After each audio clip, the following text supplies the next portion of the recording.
70 million square miles of the Pacific, United States engineers are building secret bases to strike at Japan. No military secret the news, but where has the Japs puzzled? Today, on islands that once held promise of paradise, U.S. Blue Jackets go about the grim business of war. Ferrying fighter planes ashore, scout planes and bombers concealed and camouflaged amid the palms of the island.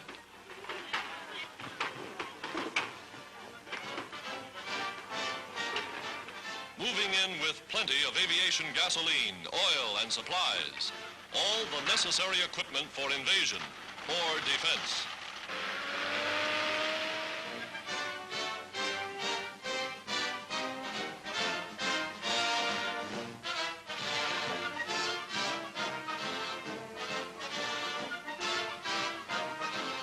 Wading waist deep in tropical waters, they chart a base for seaplanes.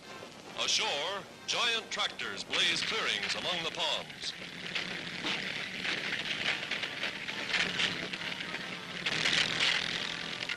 Here come the big guns, and they're soon made ready for action.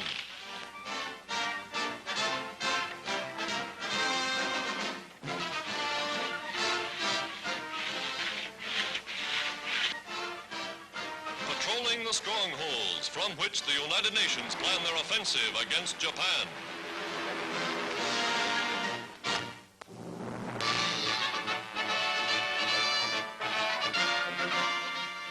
Women in the war. U.S. Navy nurses line up for inspection in their new summer uniforms. Every day, new legions are being called to active duty afloat and ashore. Ready to follow the fleet to any battlefront, these traditional angels of mercy know but one code: service to humanity. Women, as always, the heroes of all wars. In Washington, the commander of the newly formed Women's Army Auxiliary Corps begins her duties. A housewife and mother, she will direct an army of 250,000 women. Women who will work behind the lines, relieving more men for combat duty in the field.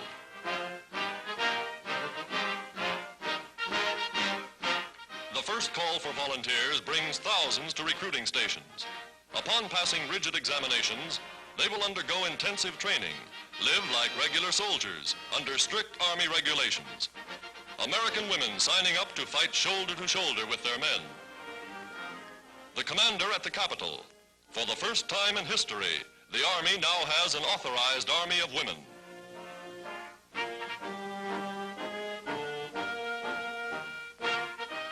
In mountain country, a woman's motorcycle corps takes to the field. Trained as dispatch riders, they carry messages and first aid equipment to lonely outposts. Women of America serving on the home front.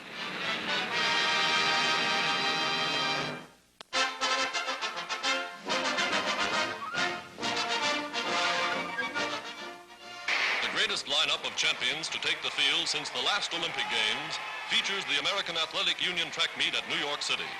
Finish of the 110-meter dash, and the winner is San Francisco's Harold Davis. In classic Greek style, America's champion heaving the 16-pound shot put nearly 60 feet. Here they go in the 110-meter high hurdles. Sports playing an important part in the physical training program for America's youth. Watch the youngster nearest the camera. A university student, he wins the title in 14 seconds.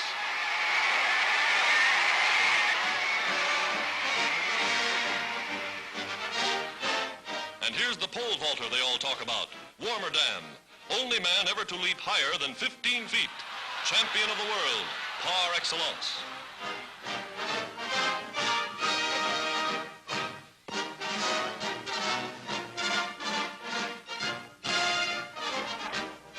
The U.S. Post Office inaugurates a fast new mail service for soldiers and sailors overseas.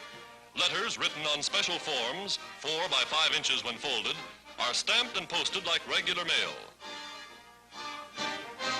Each letter, passed by the censor, is photographed on small rolls of 16-millimeter microfilm. A 100-foot roll of film can carry 1,500 individual letters. Quite a saving in cargo space, when you realize that 150,000 letters that ordinarily fill 22 sacks will on microfilm take just one bag. On arrival, the letters are enlarged to readable size. Good news for servicemen overseas.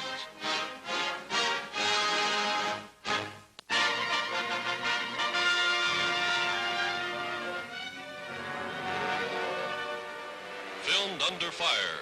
These are the first pictures of America's great naval victory in the Pacific. Army, Navy, and Marine planes, cooperating with the fleet, surprise a Jap invasion force sent to capture strategic Midway Island, stepping stone to Hawaii and the North American continent. U.S. planes roaring to the attack amid a rain of anti-aircraft fire.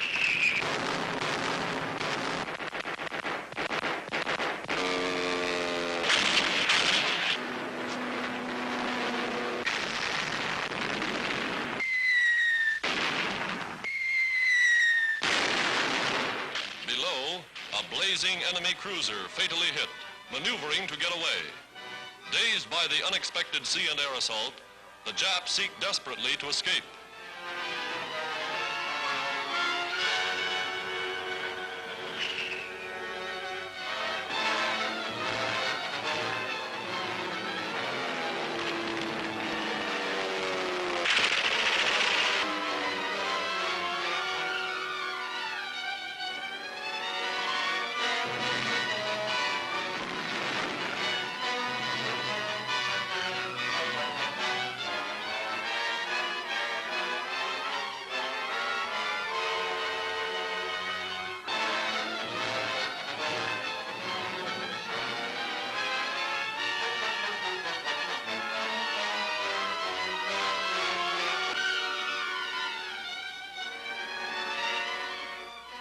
The toll, 18 Japanese ships, cruisers, carriers, and destroyers, crippled like this or sent to the bottom.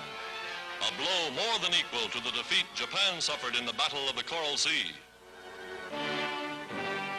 Back in port, Admiral Nimitz, who directed the action, bestows medals for deeds of valor.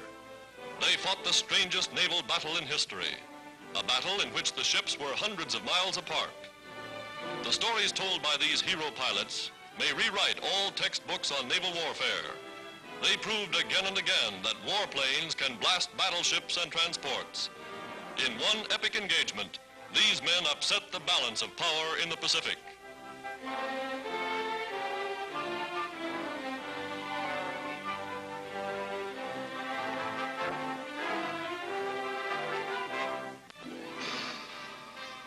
The lesson is learned. Today, American plants speed production of more and more giant bombers. For bombers like these played a devastating role, not only in winning the battles of Midway and the Coral Sea, but they're carrying their messages home to the Nazis.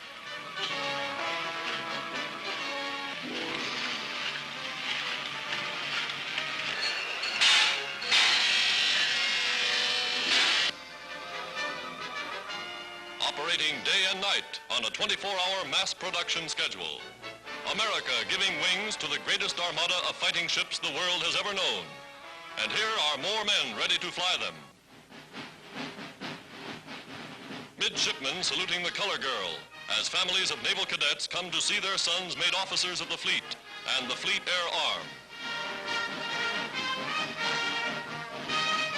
Today they march in their final review, the cream of America's young manhood, their lives dedicated to uphold the tradition of the Navy.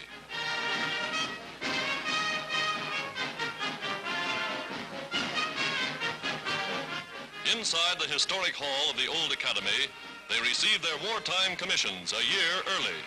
For ships and planes are waiting.